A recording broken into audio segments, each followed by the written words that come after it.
Mes amis scorpions, bonjour et bienvenue sur la chaîne Tarot à merveille.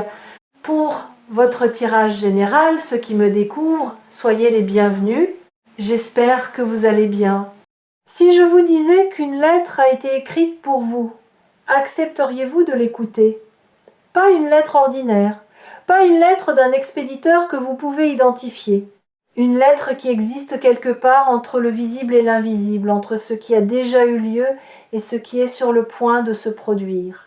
Une lettre que la vie elle-même a composée mot par mot en observant votre parcours, vos larmes, votre résistance, votre espoir têtu, qui refuse de mourir, même quand tout semble l'inviter à s'éteindre. Cette lettre, je l'ai trouvée et aujourd'hui, je vais vous la lire. Elle commence ainsi. Je t'observe depuis plus longtemps que tu ne le crois, pas comme un surveillant, comme un témoin. J'ai vu chaque matin où tu t'es levé sans savoir pourquoi, juste parce que quelque chose en toi refusait de rester couché. J'ai vu chaque sourire que tu as offert alors que ton cœur pesait des tonnes. J'ai vu chaque porte qui s'est fermée devant toi et la manière dont tu restais debout, les yeux encore tournés vers l'avant, cherchant la prochaine. Je t'observe et je prépare quelque chose. Quelqu'un que tu ne connais peu, être pas encore, ou que tu connais déjà sans savoir ce qu'il deviendra pour toi. Arrêtons-nous là un instant, respirez. Parce que cette lettre n'est pas un conte de fées, ce n'est pas une promesse en l'air, c'est une description de ce qui se met en place dans votre champ énergétique en ce moment même. Et pour que vous puissiez recevoir la suite, il faut d'abord que vous acceptiez une idée qui peut sembler difficile à croire. Vous méritez ce qui vient, non pas parce que vous l'avez gagné par la souffrance, mais parce que votre existence elle-même est une raison suffisante. Nous vivons dans un monde qui nous a appris que les belles choses se méritent par l'effort, par le sacrifice, par la preuve répétée de notre valeur. Et vous avez joué ce jeu. Longtemps, trop longtemps peut être. Vous avez prouvé encore et encore que vous étiez digne, digne d'attention, digne de respect, digne d'amour.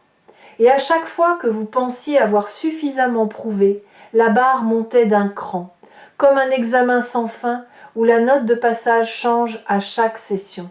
Ce cycle s'arrête ici, pas parce que vous avez enfin atteint le score requis, parce que le score n'a jamais existé, il était une illusion, un piège conçu pour vous maintenir dans une course perpétuelle vers un horizon qui recule à mesure que vous avancez. La personne qui va changer votre vie ne vient pas parce que vous l'avez mérité, elle vient parce que le timing est juste. Et le timing est juste parce que vous avez cessé, peut-être sans vous en rendre compte, de courir vers cet horizon impossible. Quelque chose en vous s'est arrêté. Pas par épuisement, par lucidité, par cette forme de sagesse qui ne vient que lorsqu'on a compris que la course était le problème, pas la vitesse. Et dans cet arrêt, quelque chose de miraculeux s'est produit. Vous avez commencé à vous voir, pas à travers le regard des autres, pas dans le reflet de vos accomplissements ou de vos échecs. Vous vous êtes vu simplement tel que vous êtes, quand personne ne regarde.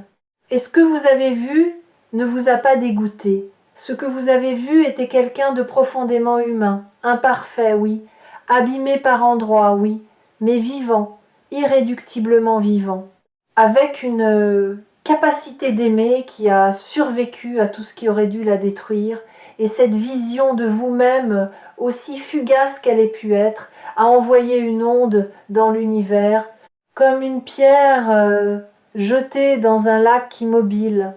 Des cercles concentriques se sont formés, et ces cercles voyagent encore. Ils s'étendent, ils touchent des rives que vous ne pouvez pas voir. Et sur l'une de ces rives, quelqu'un a senti l'onde arriver. La lettre continue. La personne que je t'envoie n'est pas celle que tu aurais choisie. Elle n'est pas le portrait que tu as dessiné dans ta tête pendant toutes ces années. Elle ne correspond pas à la liste de critères que tu as construite à partir de tes blessures passées, cette liste qui n'est rien d'autre qu'un mur déguisé en standard. La personne que je t'envoie te surprendra. Et cette surprise sera la première preuve que quelque chose de nouveau est possible, que ta vie n'est pas condamnée à répéter les mêmes schémas, que le chapitre qui s'ouvre n'est pas la suite du précédent, c'est un livre entièrement différent. Cette idée mérite qu'on s'y attarde. Nous construisons tous, consciemment ou non, un portrait robot de la personne qui est censée nous rendre heureux. Ce portrait est façonné par nos expériences passées, par ce qui nous a manqué, par ce qui nous a blessés. Si vous avez souffert de l'indifférence, vous cherchez l'attention débordante. Si vous avez souffert du contrôle, vous cherchez la liberté absolue. Si vous avez été trahi, vous cherchez la transparence totale. Et ces recherches, aussi logiques qu'elles paraissent, sont des pièges, parce qu'elles ne vous guident pas vers ce dont vous avez besoin. Elles vous guident vers l'opposé exact de ce qui vous a fait mal. Et l'opposé exact d'une blessure n'est pas la guérison. C'est une autre forme de déséquilibre. La personne qui va changer votre vie ne sera pas l'opposé de vos blessures. Elle sera autre chose. Quelque chose que votre mental n'a pas prévu parce qu'il ne pouvait pas le concevoir, quelque chose qui échappe aux catégories, qui ne rentre pas dans les cases, qui, au premier abord, pourrait même vous déstabiliser parce qu'elle ne correspond à aucun de vos schémas de référence. Et c'est justement cette non-correspondance qui sera le signe le plus puissant que cette fois c'est différent, que cette fois ce n'est pas votre blessure qui choisit, c'est votre âme. La lettre reprend. Ne la cherche pas, c'est la condition. Je sais que c'est difficile à entendre. Toi qui as passé tant de temps à chercher, à espérer, à scruter chaque visage, chaque conversation, chaque rencontre en te demandant « est-ce toi, est-ce cette fois ?» Mais la recherche est un bruit. Et le bruit couvre le signal. Ce que je te demande, c'est de devenir silence. Pas un silence vide, un silence plein. Le silence de celui qui sait que la réponse existe déjà et qui attend non pas avec résignation, mais avec la confiance de quelqu'un qui a planté une graine et qui sait que le printemps fait son travail dans l'invisible. Il y a une différence fondamentale entre attendre par impuissance et attendre par confiance. L'attente par impuissance est passive. Elle est teintée de frustration, de doute, de ce sentiment lancinant que rien ne bouge et que rien ne bougera jamais. L'attente par confiance est active, pas active dans le sens de l'agitation, active dans le sens de la présence. Vous êtes pleinement là, dans votre vie, dans vos journées, dans vos projets, dans vos relations existantes. Vous ne suspendez rien en attendant que quelqu'un arrive pour tout commencer. Vous vivez intensément, complètement, et c'est cette plénitude vécue, cette vie habitée sans conditions préalables, qui crée l'espace magnétique dans lequel la bonne personne peut enfin apparaître.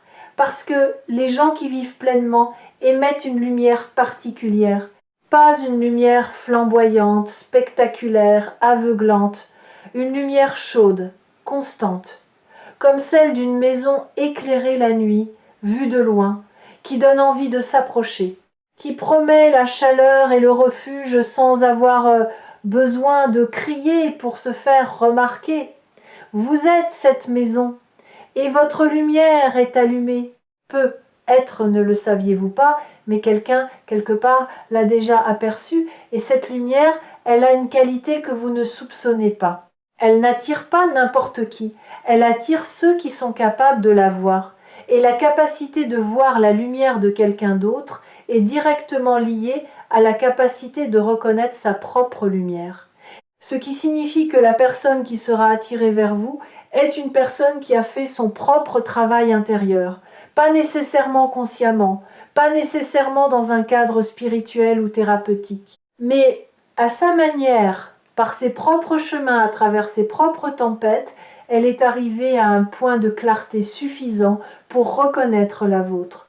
Et cette reconnaissance mutuelle, quand elle se produit, crée un phénomène que les mots décrivent mal, une sensation de familiarité immédiate, de confort inexplicable, de certitude silencieuse que quelque chose de rare est en train de se produire. Vous le sentirez, pas dans votre tête, dans vos os, dans ce lieu ancien au fond de vous qui reconnaît la vérité avant que la raison ne la comprenne. Si cette vidéo vous a trouvé sur Tarot à merveille, c'est que votre lumière a guidé votre clic autant que votre curiosité. Il y a une intelligence dans les choix que nous faisons sans réfléchir. Une intelligence du cœur qui sait, avant le mental, ce dont nous avons besoin. La lettre continue et ici, elle prend un ton plus intime. Il y a quelque chose que tu portes en toi et que cette personne va reconnaître immédiatement. Pas tes qualités visibles, pas ton humour, ton intelligence, ta beauté ou ton courage, quelque chose de plus profond, quelque chose que tu caches, cette part de toi que tu considères comme ta faiblesse, cette fragilité que tu dissimules sous des couches de compétence et de sourire, cette blessure que tu portes comme un secret honteux. C'est précisément cela que cette personne verra en premier. Et au lieu de s'en détourner, elle s'en approchera avec douceur, avec respect, avec la reconnaissance silencieuse de quelqu'un qui porte une blessure similaire et qui sait ce qu'il en coûte de la cacher au monde. Voilà peu, être la partie la plus difficile à entendre. Parce que nous passons notre vie à cacher nos fissures, à perfectionner notre façade, à nous assurer que personne ne voit ce qui se passe derrière le rideau. Et l'idée que quelqu'un puisse voir exactement ce que nous cachons et nous aimer, non pas malgré cela, mais à cause de cela, cette idée est terrifiante. Terrifiante et libératrice à la fois. Terrifiante parce qu'elle implique une vulnérabilité totale. Libératrice parce qu'elle promet la fin de l'épuisement.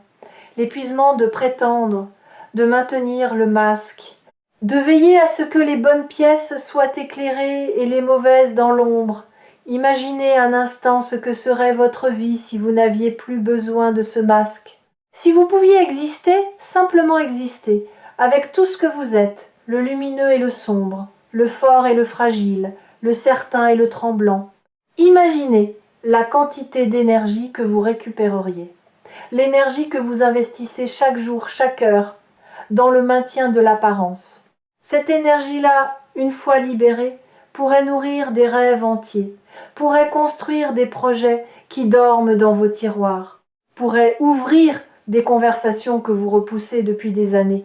La personne qui arrive va déclencher cette libération, pas en forçant votre masque à tomber, en rendant le masque inutile, par sa seule présence, par sa manière d'être avec vous qui vous dira sans un mot que l'intégralité de votre être est bienvenue. Pas seulement les pièces présentables, l'intégralité. La lettre poursuit. Cette personne ne vient pas te sauver, je veux que ce soit clair, elle ne vient pas combler un vide, elle ne vient pas réparer ce qui est cassé. Tu n'es pas cassé, tu n'as jamais été cassé, tu as été plié, tordu, comprimé par les circonstances, par les attentes, par le poids d'un monde qui ne sait pas toujours accueillir ceux qui ressentent trop fort, mais cassé, jamais.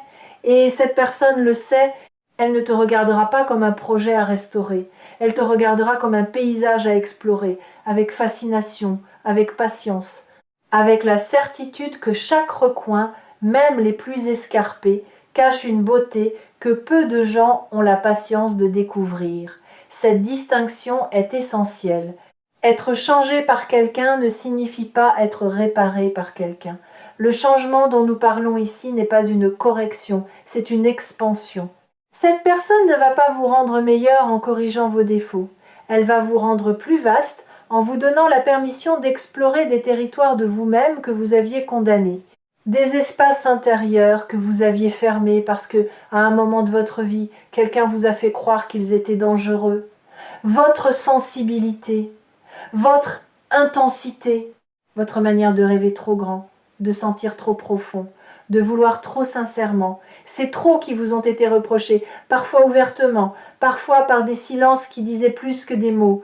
Et ces trop sont en réalité des assez de sensibilité pour percevoir la beauté dans ce que les autres ignorent. Assez d'intensité pour vivre chaque moment avec une présence que la plupart des gens n'atteignent que dans les circonstances extrêmes. Assez de profondeur pour toucher les gens au-delà de leur surface et les faire se sentir ne serait-ce qu'un instant pleinement vus, ce ne sont pas des excès, ce sont des profondeurs. Et il faut quelqu'un qui sache nager pour les apprécier. La lettre arrive maintenant à un passage que j'hésite à lire, non pas parce qu'il est difficile, parce qu'il est d'une tendresse presque insoutenable. Sache que cette personne a aussi peur que toi. Elle porte ses propres cicatrices, ses propres doutes, ses propres nuits où elle se demande si elle est assez. Et c'est cette peur partagée, cette vulnérabilité symétrique qui rendra votre rencontre si puissante. Parce que deux êtres qui se rencontrent dans leur force ne créent qu'une alliance. Mais deux êtres qui se rencontrent dans leur fragilité créent un sanctuaire, un espace où la garde peut être baissée, où les armes peuvent être posées, où l'on peut enfin, se reposer dans la présence de l'autre sans craindre le jugement. Ce sanctuaire est ce que je te prépare, et il sera plus beau que tout ce que tu as connu, un sanctuaire. Pas un château, pas une forteresse, un sanctuaire, la différence est profonde. Un château protège par la hauteur de ses murs, une forteresse protège par l'épaisseur de ses remparts. Mais un sanctuaire protège par la qualité de ce qui s'y vit, par la sacralité de l'espace, par le respect mutuel qui en constitue les fondations. Vous n'avez pas besoin de murs épais pour vous sentir en sécurité avec la bonne personne. Vous avez besoin de confiance. Et la confiance ne se construit pas avec des pierres. Elle se construit avec des preuves quotidiennes, petites, répétées, silencieuses. Un message envoyé juste pour dire que l'on pense à l'autre. Une promesse tenue, même minuscule. Un regard qui dit « je suis là » quand les mots ne suffisent plus.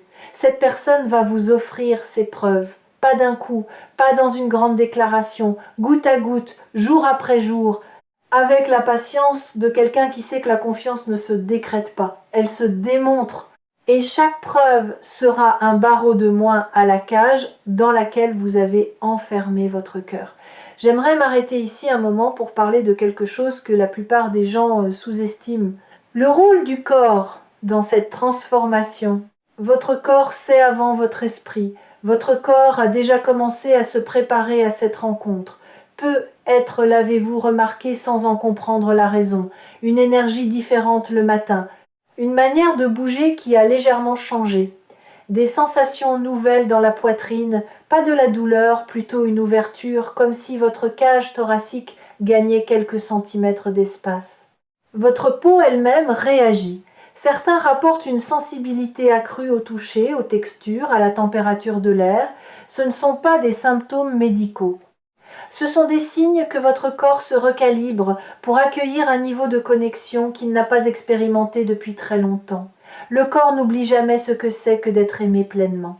Et quand il sent que cette possibilité approche, il se réveille, il se prépare, il fait de la place. Honorez ces sensations, ne les ignorez pas, ne les rationalisez pas.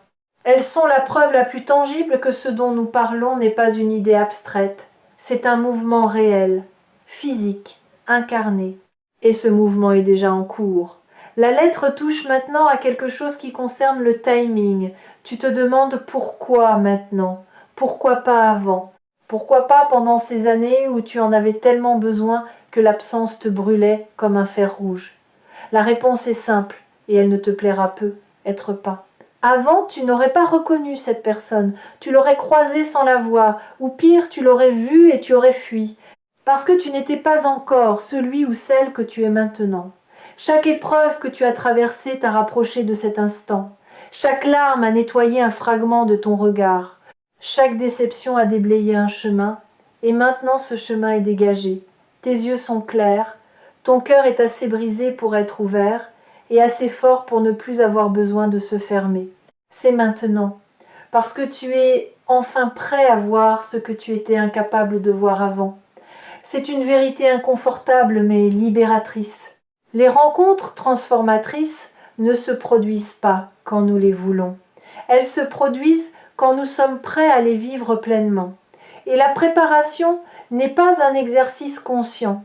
Elle se fait dans l'ombre, à travers les épreuves qui nous semblaient inutiles, à travers les relations qui n'ont pas fonctionné et qui nous ont appris, à chaque échec, un peu plus précisément ce que nous cherchons vraiment. Chaque amour raté a affiné votre boussole intérieure. Chaque désillusion a éliminé une illusion. Et ce qui reste maintenant, ce n'est plus un fantasme. C'est une vérité, épurée, essentielle, inébranlable. Il y a aussi un autre aspect de cette préparation que personne ne mentionne jamais, le pardon. Pas le pardon grandiose, dramatique, celui qu'on prononce dans les films avec des violons en arrière-plan, le pardon quotidien, le pardon discret, celui que vous vous êtes accordé, petit à petit sans même le nommer. Le pardon de ne pas avoir été parfait dans vos relations passées, le pardon d'avoir parfois choisi la sécurité plutôt que l'amour, le pardon d'avoir fermé votre cœur quand il aurait fallu l'ouvrir, ou de l'avoir ouvert quand il aurait fallu le protéger. Ce pardon-là, celui que vous vous donnez à vous-même, est la clé la plus puissante de toute cette transformation, parce que tant que vous vous en voulez pour le passé, vous restez enchaîné au passé. Et quelqu'un d'enchaîné ne peut pas tendre les bras vers ce qui vient. Vous vous êtes pardonné plus que vous ne le croyez. À chaque fois que vous avez souri à nouveau après une blessure, c'était un acte de pardon. À chaque fois que vous avez osé faire confiance après une trahison, c'était un acte de pardon. À chaque fois que vous avez refusé de devenir la réplique amère de celui qui vous a blessé, c'était le plus beau des pardons. Et ces pardons accumulés ont déblayé la route. Ils ont créé un passage clair, sans débris, sans rancune, sans fantôme du passé embusqué dans chaque coin. Un passage par lequel la bonne personne peut enfin marcher vers vous sans trébucher sur les ruines de vos anciennes douleurs. Les fidèles de tarot à merveille le savent. Les messages les plus importants ne sont pas ceux qui confirment ce que l'on sait déjà. Ce sont ceux qui éclairent ce que l'on sentait sans pouvoir le nommer. Et aujourd'hui, ce qui est nommé, c'est la convergence entre votre préparation intérieure et l'arrivée de quelqu'un dont l'existence va répondre à des questions que vous portiez depuis si longtemps que vous aviez oublié les avoir posées. La lettre arrive à sa fin, et ses derniers mots sont les plus simples de tous. Ne me remercie pas pour cette personne. Remercie-toi pour chaque matin où tu as choisi de te lever, pour chaque nuit où tu as choisi de croire encore, pour chaque instant où tu as refusé de devenir amer, cynique ou fermé. C'est ce refus qui t'a gardé vivant.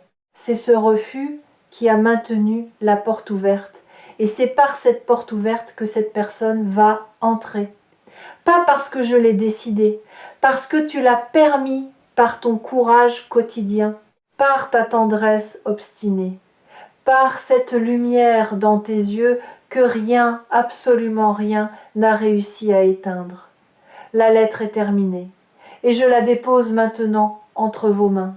Pas pour que vous la relisiez indéfiniment, pour que vous la laissiez travailler en vous, comme un levain dans la pâte, comme une mélodie qui continue de jouer dans votre tête longtemps après que la musique s'est arrêtée. Ce qui va suivre dans votre vie ne sera pas un tremblement de terre, ce sera un lever de soleil, lent, progressif. D'abord une lueur à peine perceptible à l'horizon, si discrète que vous pourriez la confondre avec un reste de la nuit. Puis une chaleur naissante sur votre peau, inattendue, comme une main posée doucement sur votre épaule. Puis la lumière pleine, entière, qui révèle un paysage que vous n'aviez jamais vu aussi clairement. Un paysage que vous habitiez depuis toujours, mais que l'obscurité vous empêchait de reconnaître comme le vôtre. Quelqu'un arrive, et cette personne ne va pas simplement changer un aspect de votre vie. Elle va changer la manière dont vous vous voyez, la manière dont vous habitez vos journées, la manière dont vous respirez. Quand personne ne vous regarde, elle va vous apprendre par sa seule existence que vous n'avez jamais été trop, que vous n'avez jamais été pas assez, que vous avez toujours été exactement ce qu'il fallait. N'oubliez pas de revenir sur Tarot à merveille quand le doute frappera de nouveau à votre porte, parce que le doute frappera, il frappe toujours. Mais désormais, vous avez une lettre entre les mains, une lettre que la vie a écrite pour vous. Et les lettres de la vie ne mentent jamais. Préparez-vous. Non pas en construisant des murs, en ouvrant des fenêtres. Chaque fenêtre ouverte est une invitation. Et quelque part, à une distance que ni vous ni moi ne pouvons mesurer, quelqu'un marche vers la lumière que vous laissez filtrer. Cette personne ne marche pas vite. Elle ne court pas. Elle avance avec la même certitude tranquille que la vôtre, parce qu'elle aussi a reçu une lettre. Et sa lettre parlait de vous.